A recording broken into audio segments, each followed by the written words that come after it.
చంద్రబాబు నాయుడు గారు ఎక్కువ సర్వేలను నమ్ముతూ ఉంటారు. ఐవీఆర్ఎస్ సర్వేలని, ఆర్టీజీఎస్ సర్వేలని నమ్ముతూ ఉంటారు. ఇప్పుడు తాజాగా ఆయన నమ్మిన సర్వేనే ఆయనకి షాక్ ఇచ్చింది. ఏంటి అంటే ఇప్పటికే ఒక పక్క లిక్కర్ స్కామ్ అంటూ హడావుడి జరుగుతోంది ఆంధ్రప్రదేశ్లో. జగన్ హయాంలో భారీగా లిక్కర్ స్కామ్ జరిగింది అని నిరూపించే ప్రయత్నం గట్టిగా చేస్తున్నారు, ఆరోపణలు గట్టిగా చేస్తున్నారు.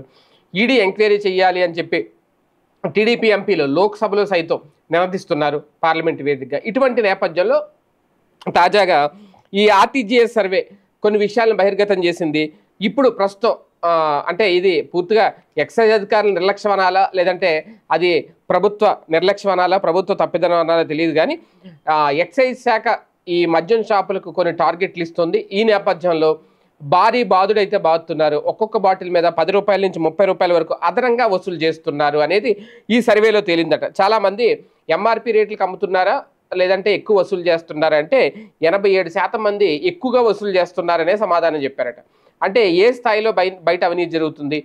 జగన్మోహన్ రెడ్డి హయాంలో ప్రభుత్వమే వైన్ షాపులు నిర్వహించి ఎంఆర్పి ధరలకి అమ్మితే అది అవినీత, లేదంటే ఇప్పుడు ఎంఆర్పి ధరల కంటే ఎక్కువ బెల్ట్ షాపులు పెట్టి మద్యాన్ని విక్రయిస్తూ అదనంగా బాదుతుంటే ఒక్కొక్క బాటిల్ మీద ఎంఆర్పి కంటే 30 రూపాయల వరకు అధికంగా వసూలు చేస్తుంటే 10 రూపాయల నుంచి అది అవినీత? ఇప్పుడు ఇదే ఈ చర్చ అయితే అంటే ఒక రకంగా ఎక్కడ దోపిడీ జరిగింది, ఎక్కడ దోపిడీ జరుగుతోంది స్టిల్. ఈ సర్వే అయితే ఖచ్చితంగా చంద్రబాబు నాయుడు గారి ప్రభుత్వానికి ఒక అతిపెద్ద షాకే ఇచ్చింది. ఇమీడియట్గా దీని మీద రెక్టిఫై చేయాలి, ఒకసారి ఎంక్వైరీ వేయాలి, అవసరమైతే ఎక్సైజ్ అధికారులతో మాట్లాడాలి. నిజంగా టార్గెట్లు ఇచ్చారా? ఒక రోజుకంట 80 కోట్ల మేర అమ్మకాలు ఉండాలని ఎక్సైజ్ ఉన్నతాధికారులు టార్గెట్లు విధించినట్టు తెలిసిందట. దీంతో మద్యం షాపుల్లో అమ్మకాలు విచ్చలవిడిగా జరుగుతున్నాయి. వాస్తవానికి ఒక వ్యక్తికి 3 కంటే ఎక్కువ సీసాలు అమ్మకూడదనే నిబంధన ఉంది. అయినప్పటికీ బెల్ట్ షాపులు ఏర్పాటు చేయడం, ఇష్టానుసారంగా అమ్మడం, ఇంకా 3కేంటి అవసరమైతే కేసులు కూడా అమ్ముతారు. ఎక్కడ నిబంధనలు పాటిస్తున్నారు? నిబంధనలన్నీ పూర్తిగా తొంగలోకి తొక్కేశారు. ఇక్కడ విచ్చలవిడిగా అమ్ముతున్నారు. ఈ విషయం ఆ సర్వే తేల్చడం ఒక రకంగా ఈ విషయంలో ఆంధ్రజ్యోతిని మెచ్చుకోవాలి. ఈ వార్త సాక్షి కూడా రాయలేదు, ఆంధ్రజ్యోతి పత్రికే రాసింది.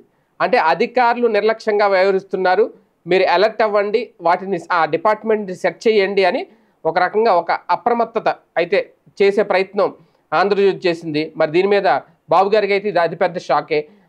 ఈ సర్వేని ఆధారంగా ఎలాంటి నిర్ణయం తీసుకుంటారనే చూడాలి.